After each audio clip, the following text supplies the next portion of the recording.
छोटी लड़की बस एक लोमड़ी को बचाने की कोशिश कर रही थी, लेकिन उसे क्या पता था कि वह साधारण लोमड़ी नहीं बल्कि एक लोमड़ी परी थी। उस रात लोमड़ी परी उसके सपनों में आई और बोली, जब तुम बड़ी हो जाओगी मैं तुमसे शादी करने आऊंगा। कई साल बाद लड़की आखिरकार उस दिन का इंतजार पूरा होते देखती है, लेकिन जैसे ही वह लोमड़ी परी की गुफा में पहुंची, लोमड़ी परी ने उसकी कलाई में बंधा कंगन देखा और अचानक क्रोधित हो उठा। तुम वो नहीं हो, उसकी जगह आने की हिम्मत कैसे हुई? तुम इस योग्य नहीं हो, तुम्हें मरना होगा। बेचारी लड़की सफाई भी नहीं दे पाई और वहीं उसकी जान चली गई। लेकिन अगले ही पल उसने फिर से आंखें खोली। उसने खुद को गांव के चौक में खड़ा पाया। तभी उसे एहसास हुआ वह पुनर्जन्म ले चुकी है और आज वही दिन है जब लोमड़ी परी अपनी दुल्हन चुनने वाला है। हैरानी की बात यह थी कि उसकी सौतेली माँ कमला और भाभी पूजा भी उसके साथ पुनर्जन्म लेकर वापस आई थी। यह उनका चौथा जन्म था। पहले 3 जन्मों में माँ बेटी तीनों अलग अलग बार लोमड़ी परी से विवाह कर चुकी थी, लेकिन हर बार अंत बेहद दर्दनाक हुआ। तीनों की मृत्यु हो गई। इस बार महिला ने कसम खाई, वह पता लगाकर रहेगी कि आखिर लोमड़ी परी असली दुल्हन किसे बनाना चाहता है। कमला और पूजा पहले ही एक बार शादी कर चुकी थी, लेकिन वे दोनों भी लोमड़ी परी की छाही हुई दुल्हन नहीं थी। अब उन्हें शक होने लगा था कि कहीं लोमड़ी परी उनके साथ खेल तो नहीं रहा। तभी गांव के मुखिया ने बताया, पिछले महीने जब मैं मंदिर में लोमड़ी परी की पूजा कर रहा था, तब उसने कहा था कि इस कंगन की असली मालकिन तुम तीनों में से एक है। फिर मुखिया ने वह कंगन निकाला और तीनों माँ बेटियों को पहनने को कहा। कमला और पूजा घबराकर पीछे हट गईं। आखिरकार वह कंगन नंदिनी ने पहन लिया। उसे याद आया कि बचपन में उसी ने एक लोमड़ी की जान बचाई थी। मुखिया ने निष्कर्ष निकाला, लोमड़ी परी उसका एहसान चुकाने आया है। गाँव वाले भी खुश हो गए। उन्हें डर था कि अगर शर्मा परिवार शादी से मना कर देगा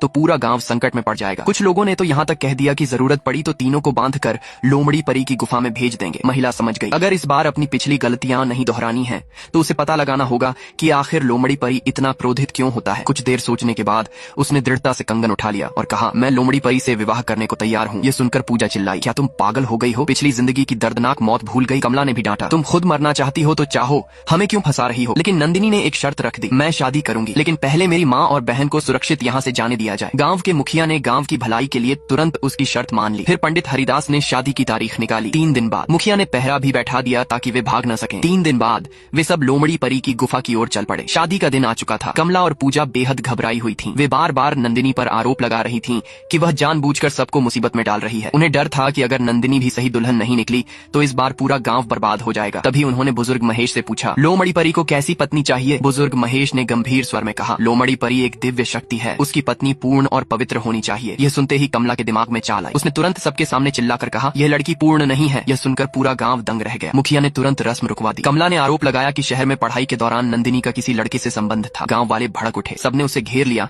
अपमानित किया और कुछ लोग तो उसे गांव से निकालकर सुअरशाला में बंद करने की बात करने लगे। नंदिनी ने बार बार खुद को निर्दोष बताया। अपनी सच्चाई साबित करने के लिए उसने खुद ही बुजुर्ग महेश से अपनी पवित्रता की परीक्षा लेने की विनती की। बुजुर्ग महेश तुरंत तैयार हो गया। फिर वे सब उसे लेकर लोमड़ी मंदिर पहुंचे, जहां अब फैसला खुद लोमड़ी परी करने वाला था।